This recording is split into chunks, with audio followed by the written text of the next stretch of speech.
할렐루야. 우리 주님의 사랑과 은총이 오늘 이 시간 예배하는 우리 모두 가운데 함께 하시기를 주님의 이름으로 축원합니다. 한 주간 동안 세상에서 지치고 고나였던 우리의 몸과 마음이 우리 주님의 사랑 안에서 회복되어지기를 간절히 소망합니다.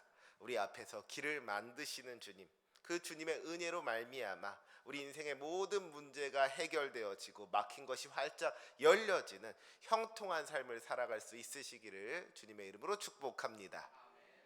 오늘 우리가 함께 읽은 베드로전서 5장 12절부터 14절까지의 말씀은 이제 베드로가 성도들에게 보내는 편지, 이 베드로전서의 마지막 부분입니다. 이제 베드로가 편지를 마무리하면서 마지막 작별 인사를 하고 있는 거예요. 그런데 이 짧은 작별 인사를 가만히 살펴보면 그 안에 놀라운 은혜의 말씀이 담겨져 있는 것을 보게 됩니다.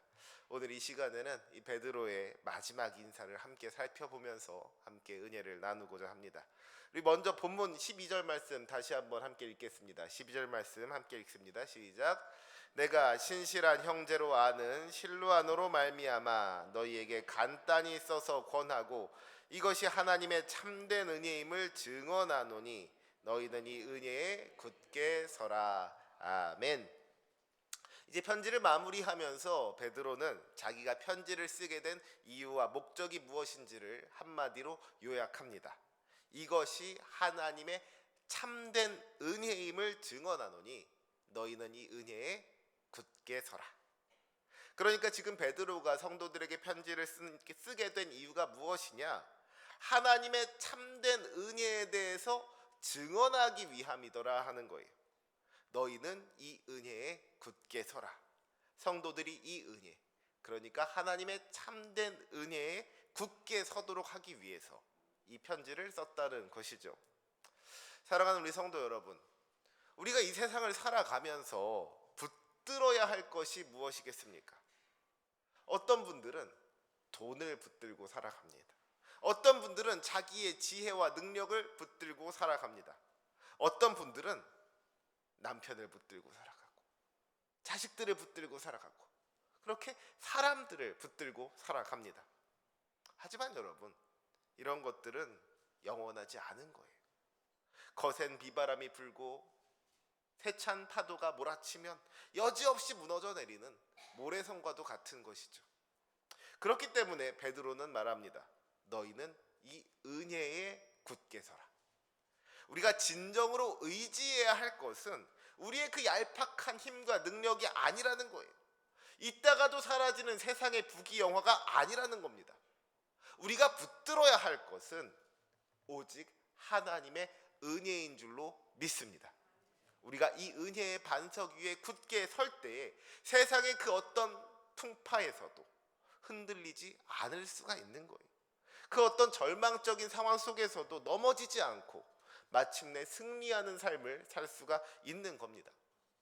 그런데 여러분, 여기서 우리가 놓치지 말아야 될 아주 중요한 단어가 있습니다. 베드로는 그냥 은혜에 굳게 서라고 하지 않았어요. 이것이 하나님의 참된 은혜임을 증언하노니 너희는 이 은혜에 굳게 서라. 그러니까 우리가 은혜에 굳게 서야 하는데 그 은혜는 하나님의 참된 은혜더라 하는 거예요. 여러분, 참된 은혜라는 것이 무엇일까요? 참된 은혜가 있다는 것은 참되지 않은 은혜도 있다는 거예요. 진짜 은혜가 있다는 것은 가짜 은혜도 있다는 겁니다. 우리가 은혜라고 생각하지만 사실은 은혜가 아닌 것이 있다는 거예요. 그렇다면 무엇이 진짜 은혜이고 무엇이 가짜 은혜일까요? 우리는 흔히 우리 인생에 아무런 문제가 없고 하는 일마다 다 잘 되는 것을 은혜라고 생각합니다. 육신이 건강하고 사업이 번창하고 자녀들이 원하는 대로 다 잘 되는 것을, 그것을 은혜라고 생각한단 말이에요. 물론 하나님께서 우리에게 복을 주셔서 아무것도 걱정할 일이 없게 해주시면 너무나도 감사한 일이겠죠. 만사 형통하는 것, 우리가 다 그것을 바라지 않습니까? 주님께서 우리의 건강을 지켜주시고 사업이 형통하게 하여 주시고 자녀들의 앞길을 열어주신다면 얼마나 좋겠어요. 바라기는 이 시간 예배한 우리 만수교회 모든 성도님들이 그런 복을 받으시기를 간절히 소망합니다. 우리 만수교회 성도님들이 집에서도 복을 받고 직장에서도 복을 받고 들어와도 복을 받고 나가도 복을 받아서 형통한 인생을 살게 되시기를 간절히 소망합니다. 하지만 여러분, 참된 은혜는 이런 게 아니더라는 거예요. 만약에 좋은 일이 있을 때만 은혜이고 어려운 일이 생기면 은혜가 아니라고 한다면 그 믿음은 모래 위에 세운 집과도 같은 겁니다. 인생의 풍파가 몰아치면 한순간에 무너질 수밖에 없는 거예요. 우리 인생에 시련이 닥쳐오고 고난이 닥쳐오면 내가 지금 하나님의 은혜 안에 있지 않구나, 하나님께서 나에게 은혜를 베풀지 않으시는구나, 그렇게 생각할 것 아닙니까? 그러면 그 믿음은 여지없이 흔들리게 될 수밖에 없더라는 것이죠. 지금 베드로가 편지를 보내고 있는 이 초대교회 성도들을 한번 생각해 보시기 바랍니다. 그들은 지금 시련과 고난을 견디는 중에 있습니다. 예수님을 믿는다는 그 이유 하나 때문에 직장을 잃고 쫓겨나서 매를 맞고 옥에 갇히는 거예요. 심지어는 목숨을 잃게 되는 겁니다. 그들의 삶에는요, 고통이 있었고요, 눈물이 있었어요. 그렇다면 그들은 은혜를 받지 못한 것입니까? 주님께서 그들에게 은혜를 베풀지 않으신 걸까요? 아니죠. 결코 그렇지 않은 거예요. 지금까지 베드로가 이야기했던 것이 무엇입니까? 베드로는 그 고난의 한복판에 있는 성도들에게 이렇게 이야기했어요.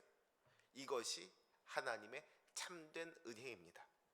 우리 인생에 아무런 고난이 없는 것이 아니라 그 고난 중에서도 주님께서 함께 해 주시는 것, 그 고난을 이길 힘을 주시는 것, 이것이야말로 진짜 은혜입니다. 이것이 하나님의 참된 은혜입니다. 이렇게 지금 베드로가 말하고 있더라는 것이죠. 사랑하는 우리 성도 여러분, 은혜는 우리 인생에서 모든 시련과 고난이 없어지는 것이 아닙니다. 우리 인생에 피할 수 없는 시련과 고난이 닥쳐올지라도 그 사망의 음침한 골짜기 가운데에서도 나와 함께 하시는 주님을 만나게 되는 것, 그것이 은혜인 거예요. 내 힘으로는 도저히 일어날 수 없는 그런 깜깜한 밤에 나를 찾아와서 위로하여 주시고 다시 일어날 힘을 허락하여 주시는 그 주님을 만나는 것이, 이것이 바로 은혜인 줄로 믿습니다. 시련과 고난 중에서도 주님께서 우리와 함께하여 주신다는 거예요. 이것이 참된 은혜인 것이죠. 풍랑이 잔잔해지는 것이 아니라 풍랑이는 바다 위를 걸어오셔서 나와 함께하여 주시는 주님을 만나는 것, 이것이 바로 은혜더라 하는 거예요. 고난이 사라지는 것이 아니라 그 고난을 이기게 하여 주시는 주님의 능력이, 이것이 은혜인 줄로 믿습니다. 바울이 자기 육체의 가시를 없애달라고 3번씩이나 주님께 간구했지만 주님께서는 그 가시를, 그 육체의 가시를 제거해 주지 않으셨어요. 대신 이렇게 말씀하셨죠. 내 은혜가 내게 족하도다. 그 육체의 가시가 없어지는 것도 은혜지만 그것만이 은혜는 아니더라는 거예요. 가시가 있더라도 그 가시 때문에 흔들리고 넘어지는 것이 아니라 그 가시 때문에 더 겸손해지고 더 주님을 붙잡게 되고 더 주님을 의지하게 되고, 그 가시를 통하여서 우리의 믿음이 더욱 깊어지고 성숙해진다면 그 가시에도 불구하고 가시 때문에 불평하고 원망하는 것이 아니라 내 육체에 가시가 있음에도 불구하고 여전히 주님을 찬양하고 감사할 수 있다면 이것이 주님의 참된 은혜더라 하는 것이죠. 참된 은혜는 고난이 없는 것이 아니라 우리를 도우시는 주님과 함께함으로 말미암아 그 고난을 이겨내는 겁니다. 혹시라도 이 시간 예배하는 여러분들 가운데 힘든 고난 가운데 계신 분이 있지는 않으십니까? 해결되지 않는 문제 가운데에서 괴로워하면서 조금씩 지쳐가고 계신 분이 있지는 않으십니까? 그렇다면 지금 여러분이 계신 그 자리가 주님의 은혜를 경험할 수 있는 은혜의 자리, 우리 주님과 함께하는 주님의 임재를 경험하는 자리가 될 수 있다는 것을 분명하게 기억하시기 바랍니다. 그 모든 고난이 없어지기만을 구하는 것이 아니라 그 고난 중에서도 함께 하시는 우리 주님을 만나고 그 주님을 붙잡을 수 있는 은혜가 우리 가운데 있기를 소망합니다.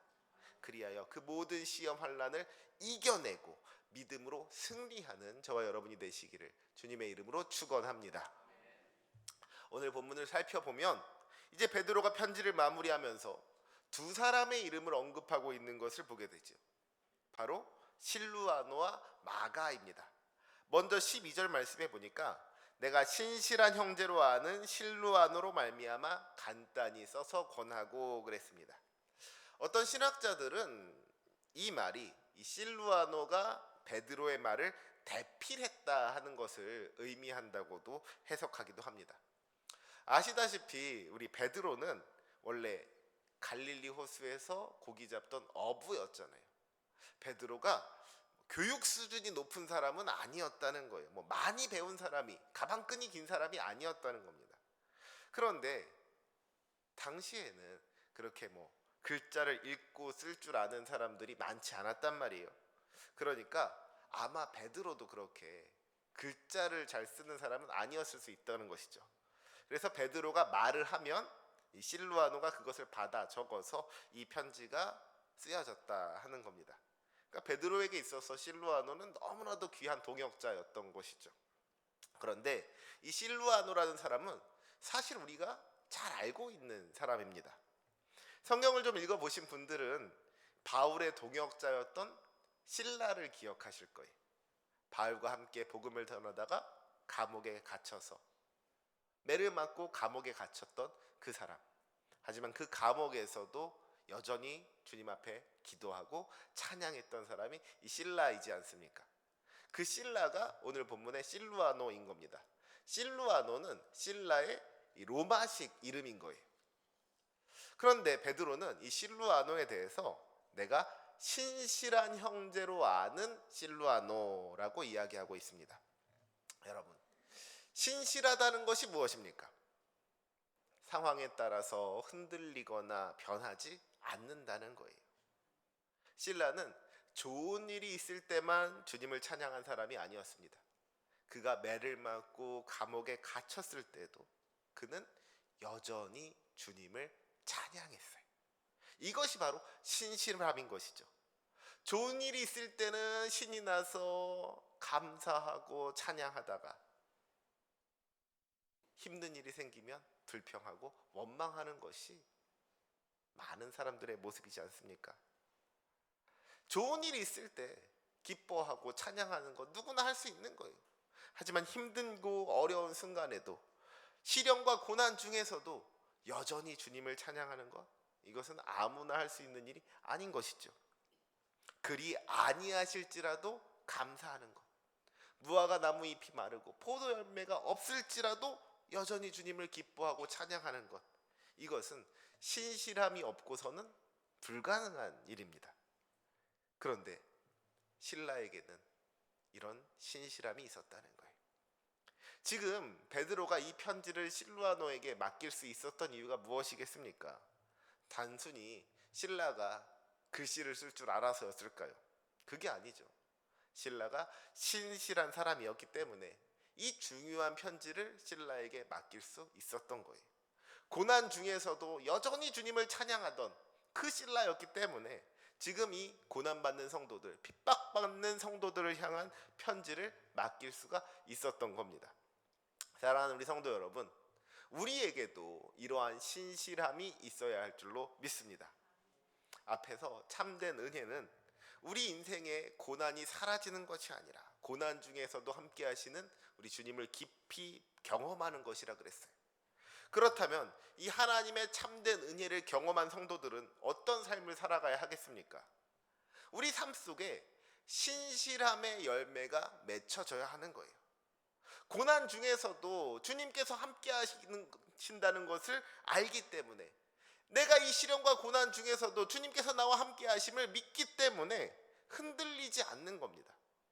내 눈앞에 보이는 상황이 어떠하든지 간에 주님의 은혜가 나를 붙들고 계심을 믿고 신뢰하기 때문에 흔들리지 않는 거예요. 불평하지 않는 겁니다. 상황과 조건에 따라서 이리저리 흔들리는 것이 아니라 그 어떤 상황 속에서도 묵묵히 기도의 자리를 지키고 찬양의 자리를 지키고 이 예배의 자리를 지켜 나가는 것이죠. 이것이 바로 참된 은혜를 받은 사람들의 그 삶의 모습이 되어야 할 줄로 믿습니다. 바라기는 우리 모두가 이런 신실한 믿음을 가질 수 있기를 간절히 소망합니다. 환경에 지배당하는 얄팍한 믿음이 아니라 좋은 일이 있을 때는 신이 나서 예배하다가 조금만 힘들고 어려운 일이 생기면 예배의 자리를 떠나는 것이 아니라 어떤 시련과 고난 앞에서도 변함없이 주님을 찬양하고 변함없이 주님 앞에 나와 기도하고 이 예배의 자리를 지켜나가는 그 신실한 믿음이 우리 가운데 있기를 주님의 이름으로 부탁드립니다. 하나님의 참된 은혜의 반석 위에 굳게 서서 신실함의 열매를 풍성하게 맺어가는 우리 만수교회 모든 성도들이 되시기를 주님의 이름으로 축원합니다. 그리고 이제 13절을 보면 베드로가 또 한 사람 마가의 이름을 언급하는 것을 보게 됩니다.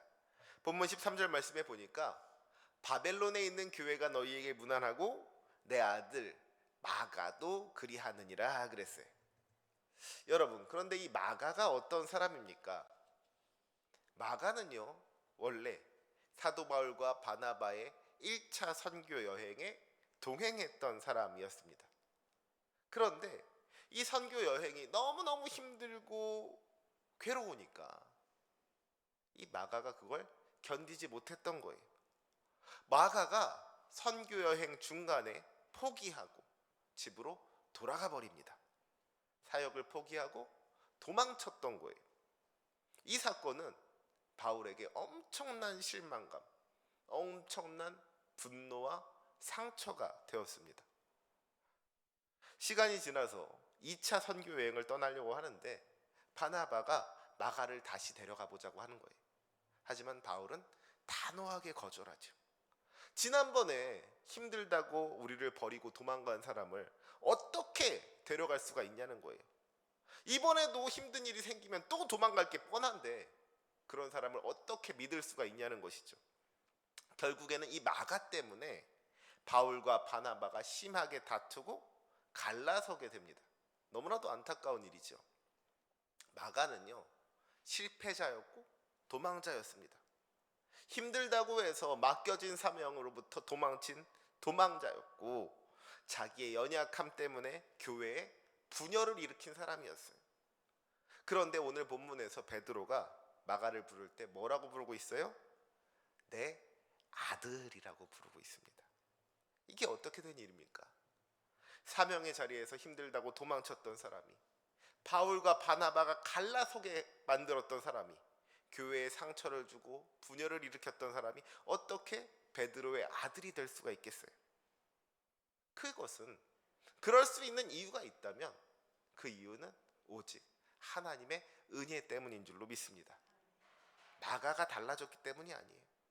마가가 무슨 대단한 무언가를 이루었기 때문이 아닙니다. 주님께서 그 실패한 마가를 포기하지 않으셨기 때문에, 주님께서 끝까지 그 마가를 붙잡아 주셨기 때문에, 또 주님께서 베드로의 마음에 마가를 향한 사랑을 심어 주셨고 베드로가 그 마가를 품어줄 수가 있게 되었더라 하는 것이죠. 주님의 은혜가 마가를 찾아온 거예요. 도망친 그 자리까지 주님의 은혜가 마가를 따라온 겁니다. 여러분, 사실 베드로는 그 누구보다도 마가의 마음을 잘 이해했을 거예요. 베드로 자신도 한때는 주님을 부인했던 사람이었고 주님으로부터 도망쳤던 사람이지 않습니까? 주님께서 잡히시던 그 밤에 나는 그 사람을 모른다고 3번씩이나 부인했던 사람이 베드로였어요. 주님으로부터 도망쳤던 사람이 베드로였습니다. 그리고 그날 닭이 울었을 때 베드로가 얼마나 후회했겠습니까? 얼마나 자책했겠어요? 얼마나 자기 스스로가 부끄럽고 한심하게 여겨졌겠습니까? 그런데 부활하신 주님께서 그 베드로를 다시 찾아오시잖아요. 도망쳤던 베드로를 주님께서 포기하지 않으시고 주님께서 버리지 않으시고 다시 품어주시더라는 거예요. 그리고 그렇게 주님의 은혜로 말미암아 다시 세워진 베드로가 이제 똑같이 실패하고 도망쳤던 마가를 품어준 거예요. 은혜를 받은 사람이 그 은혜를 흘려보낼 수 있게 되었더라 하는 것이죠. 사랑하는 우리 성도 여러분, 하나님의 참된 은혜가 어떤 것이겠습니까? 실패하지 않는 것이 문제가 아니에요. 연약함이 없는 것이 은혜가 아닙니다. 우리가 연약하여 넘어졌을 때, 우리가 두려워서 도망쳤을 때, 우리가 스스로 일어날 수 없는 그 자리에 다시 찾아오셔서 우리를 붙잡아 주시고 우리를 일으켜 세워 주시는 것이 우리 주님의 은혜인 줄로 믿습니다. 마가가 도망쳤을 때에도 주님의 은혜가 마가를 떠나지 않았다는 거예요. 오히려 그 연약함을 불쌍히 여기시고 긍휼히 여기시고 붙잡아 주셔서 다시 일으켜 세워 주시는 주님의 은혜가 있더라는 것이죠. 그리고 그 결과가 어떻게 되었습니까? 한때 실패자였고 도망자였던 마가가 결국에 어떻게 되느냐? 디모데후서 4장을 보니까요, 훗날 바울이 이렇게 이야기합니다. 마가를 데리고 오라. 그가 나의 일에 유익하니라. 마가는 믿을 사람이 아니라고, 나는 마가랑 절대로 가지 못한다고 바나바와 크게 다투고 갈라서기까지 했던 이 바울이 이제는 마가가 필요하다고, 그가 나의 일에 유익하다고 그렇게 이야기하고 있는 거예요. 그뿐만이 아닙니다. 우리가 날마다 읽는 이 성경, 그 마가복음을 기록한 사람이 바로 이 마가입니다. 사명의 자리로부터 도망쳤던 사람이, 맡겨준 사명을 감당하지 못했던 사람이 우리 주님의 행적을 기록하는, 이 복음서를 기록하는 영광스러운 일에 쓰임받을 수가 있게 되었다 하는 것이죠. 여러분, 이것이 바로 은혜의 능력인 줄로 믿습니다. 하나님의 참된 은혜는 실패로 끝날 것 같았던 인생을 복음의 통로로 다시 사용하게 하시는 거예요. 낙심하여 주저앉은 사람을 다시 일으켜 세워주시고 도망쳤던 사람을 다시 사명의 자리로 불러주시는 겁니다. 그 하나님의 은혜가 이 시간 상처받고 지친 우리들을 다시 회복시켜 주실 줄로 믿습니다. 그렇기 때문에 사랑하는 우리 성도 여러분, 시련과 고난 앞에서 낙심하여 주저앉아 계시지 마시기 바랍니다. 쓰러진 그 자리에서 우리와 함께하여 주시고 우리를 다시 일으켜 세워주시는 주님의 그 참된 은혜를 바라보시기 바랍니다. 우리를 탓하지 아니하시고 내 아들아 내 딸아 부르시며 따뜻하게 안아주시는 우리 주님의 그 참된 은혜 위에 굳게 설 수 있는 저와 여러분이 되시기를 주님의 이름으로 부탁드립니다. 그리하여 마침내 우리의 그 모든 연약함을 뛰어넘어서 막힌 담을 허무시고 길을 여시는 그 주님의 놀라운 회복의 역사를 경험하는 주님의 귀한 자녀들, 주님의 귀한 아들, 귀한 딸이 되시기를 주님의 이름으로 축원합니다. 우리 이제 마지막으로 14절 말씀 함께 보도록 하겠습니다. 우리 베드로가 이 편지를 마무리하면서 두 가지 아주 중요한 당부와 축복의 말씀을 남기고 있는데요. 우리 14절 말씀 함께 읽겠습니다. 시작. 너희는 사랑의 입맞춤으로 서로 문안하라. 그리스도 안에 있는 너희 모든 이에게 평강이 있을지어다. 아멘. 베드로의 첫 번째 당부는 사랑의 입맞춤으로 서로 문안하라 그랬습니다. 입맞춤은 당시 문화권에서, 당시 문화 안에서 가장 친밀한 인사였습니다.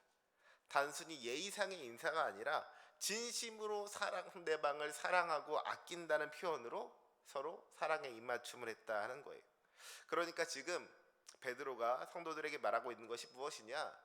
우리 성도들이 서로가 서로를 대할 때 그저 형식적인 인사만을 하는 것이 아니라 진심 어린 사랑으로 서로를 대하라 하고 이야기하고 있는 겁니다. 여러분, 신앙생활은요 절대로 혼자 하는 것이 아닙니다. 우리는 흔히 이 믿음을 개인적인 것으로 생각하기 쉬워요. 믿음은 어디까지나 하나님과 나와의 1대1의 관계다. 그렇죠. 물론 믿음은 개인적인 겁니다. 우리 부모가 신앙생활 잘했다고 해서 내가 신앙생활 잘하는 게 아니고, 내 아내가, 내 남편이 구원받았다고 해서 내가 구원받은 게 아니라는 거예요. 어디까지나 믿음은 우리가 주님을 1대1로 만나는, 독대하는 거기서부터 시작하는 겁니다. 하지만 그게 전부는 아니에요. 하나님께서는 우리를 홀로 서게 하지 않으셨습니다. 교회라는 공동체 안에 함께 세워주신 거예요. 두세 사람이 주님의 이름으로 모인 곳에 주님께서 함께 해 주신다고 분명하게 말씀해 주셨습니다. 여러분, 초대교회 성도들이 그 끔찍한 핍박과 박해 안에서 어떻게 믿음을 지켜낼 수가 있었겠습니까? 그것은 그들이 혼자가 아니었기 때문인 거예요.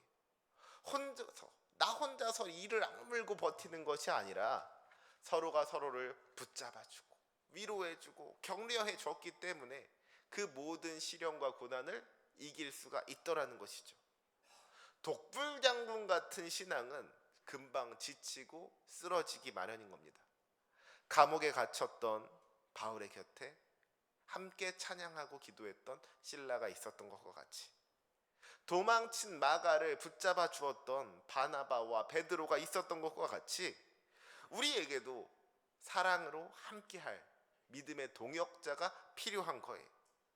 내가 고난당할 때, 내가 힘들고 지쳐 쓰러졌을 때 나를 위해서 눈물로 기도해 줄 수 있는 사람, 내가 연약하여 넘어졌을 때 나를 비난하지 않고 나에게 손가락질하고 오히려 나를 붙잡아주고 따뜻하게 손 내밀어 줄 사람, 그런 영적인 가족이 필요한 겁니다.